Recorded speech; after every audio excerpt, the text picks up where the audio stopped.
Hello, research aspirants. How are you doing? Are you a PhD aspirant? Have you completed your post graduation and national eligibility test in English language and literature or in cultural studies? In that case, this video is for you. You know that PhD has become a mandatory component in your academic accolades. You have to get your PhD no matter what. What is the first step to get a PhD? Yes, you have to prepare a research proposal. Have you ever been through such a situation when you wanted to make a research proposal but then you didn't know how to do that? I know that feeling. Don't worry, this video will help you through the steps in order to prepare a proper research proposal. The first step you have to take in order to prepare your research proposal is to identify your research area. There are so many topics which are related to English language and literature as well as to cultural studies. You have to identify your research area in order to work on it. Let me give you some examples. In the last decade, a lot of PhD works or research works have happened on the topic trauma studies. These days, this topic of trauma studies is waning. It's no longer in trend. That is just one example. Some areas like disability studies, post-colonial studies and all are exhausted topics. These are topics on which a lot of research have already happened. You may not be able to find a research gap or something new that you want to suggest in this area. That is why you have to read widely and get to know some new areas where there is a scope of fresh studies.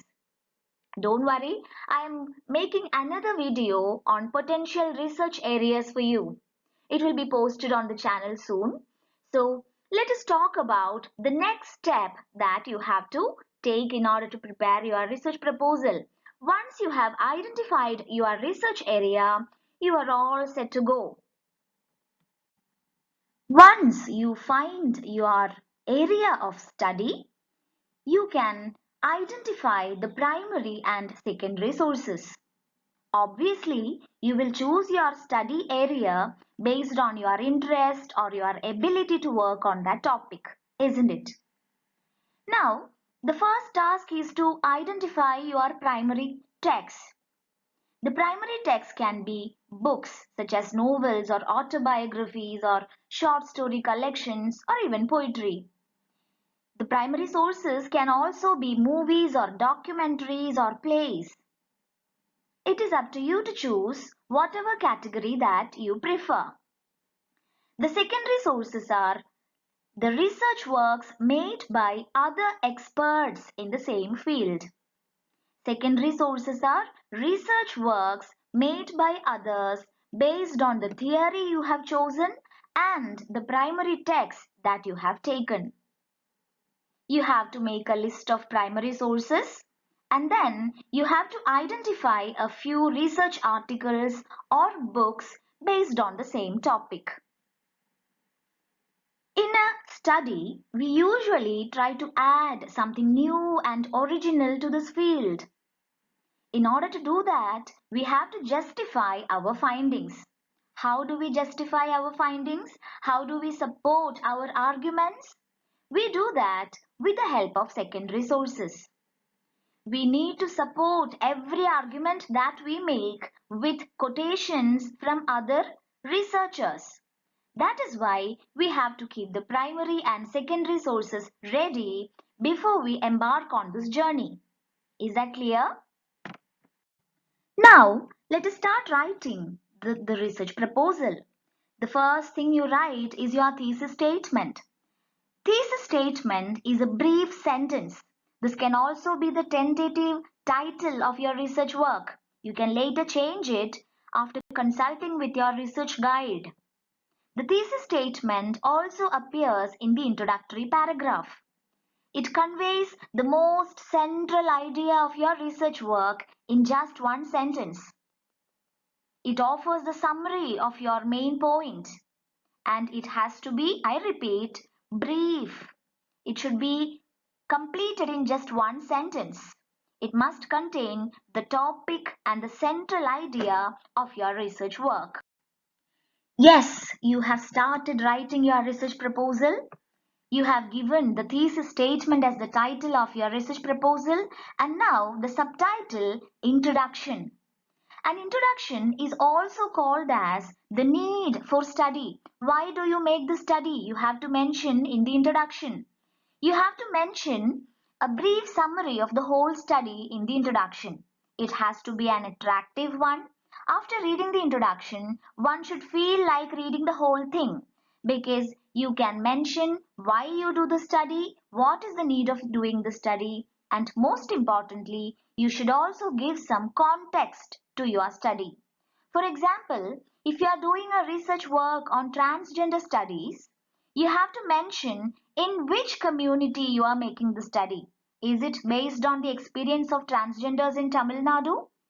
Are you studying their experience in this century or in the past one? You have to give the socio-political context in which you are making the study. Clearly, you have to mention the need of the study and also a brief summary of the whole study. What can be expected in the following parts you have to mention in your introduction. Is that clear? You can start your introduction with a quotation related to your topic. You can also use a lot of quotes here and there in order to support your argument. This will help you to prove that what you say is also supported by other researchers in the same field.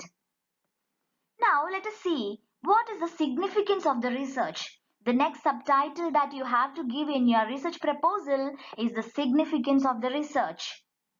Here you have to look at the research gap. What do you mean by the research gap? Research gap refers to that small area which you find missing in the study. You have gone through a lot of research works on this topic, but you found that something is missing and you have to talk about that. That is your research gap. You have to consider your research from general and specific angles. How will your study look like in the universal aspect?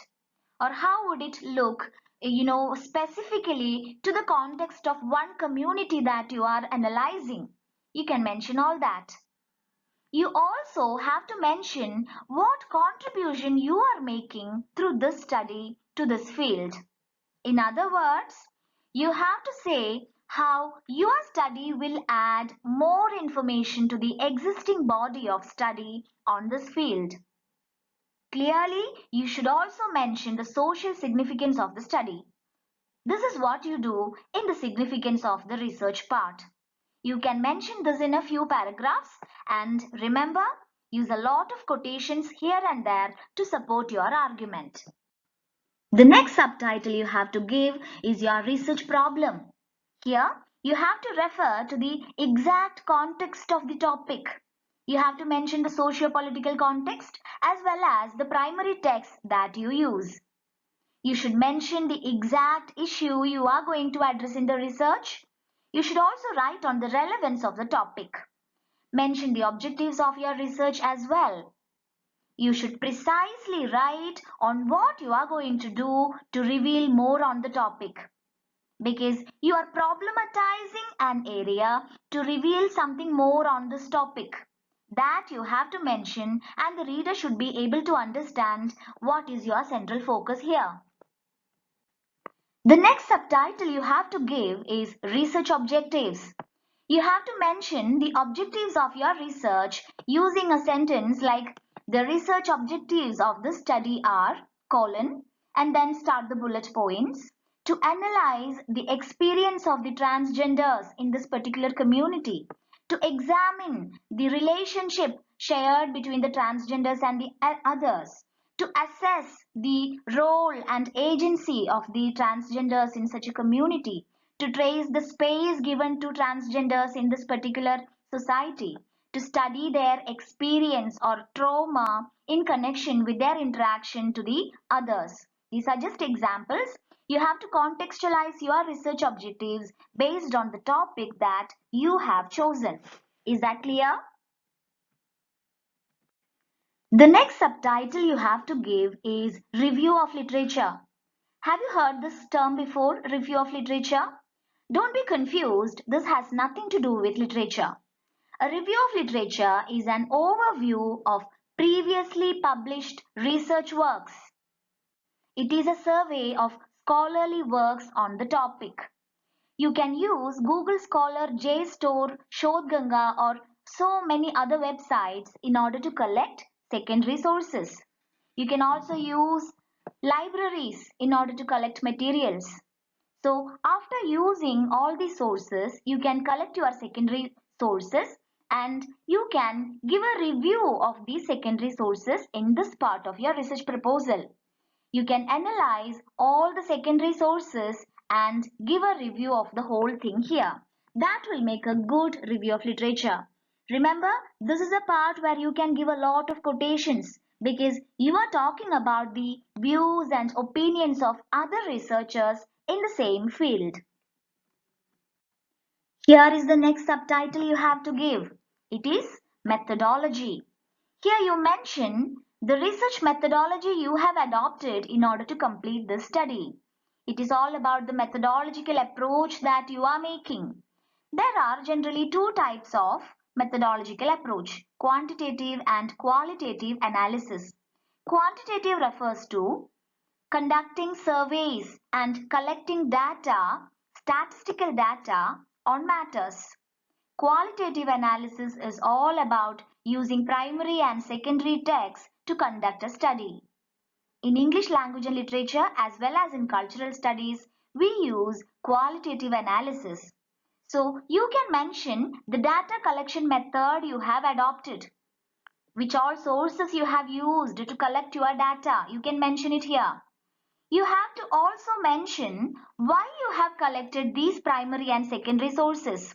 Out of so many other works, why did you choose these works? You can mention. When we do a research work in humanities subjects, we have a moral responsibility to connect the study with the real life scenario. We don't want to remain just inside the books. That is why we can also conduct some interviews with real life persons.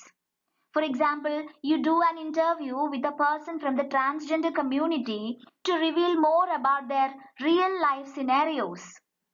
That is why interviews can also be incorporated into your methodology because you want to connect your textual analysis with the real society. Also in the methodology, you have to give a content analysis. You have to mention, what kind of content that you are using for the study. You can also give a brief thematic analysis and most importantly, the discourse analysis part. In a few paragraphs, you can mention which theory you are using and why are you using this theory and how are you going to prove your point using this theory. That is your research methodology. Is that clear? Here we come to the last aspect of preparing a research proposal. You have to write a select bibliography.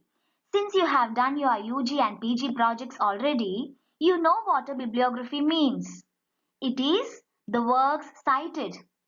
Since we are working in English language and literature, we have to follow the MLA standards. The Modern Language Association's 9th edition handbook is available. You have to follow the guidelines given there in order to prepare your bibliography. You have to clearly mention the primary and secondary sources you have used, and you should use the alphabetical order of the writers of these works in order to prepare your bibliography. Clearly, you should mention a lot of secondary sources that you have used and they should be connected to the theory you are using to make this study. Let me add a few more points here. Different universities give different guidelines to prepare research proposal. You have to talk to some research fellows in these universities to know what is expected in the university. Or you can go through their website and gather some information regarding the subtitles required inside a research proposal. Also, one more thing, before you send your research proposal to the potential guide, make sure you show it to some peers or some teachers or some other research scholars. Make sure that your research proposal is error free and you have got all the ideas clear in your proposal. So all the best finding a suitable topic and preparing a good research proposal.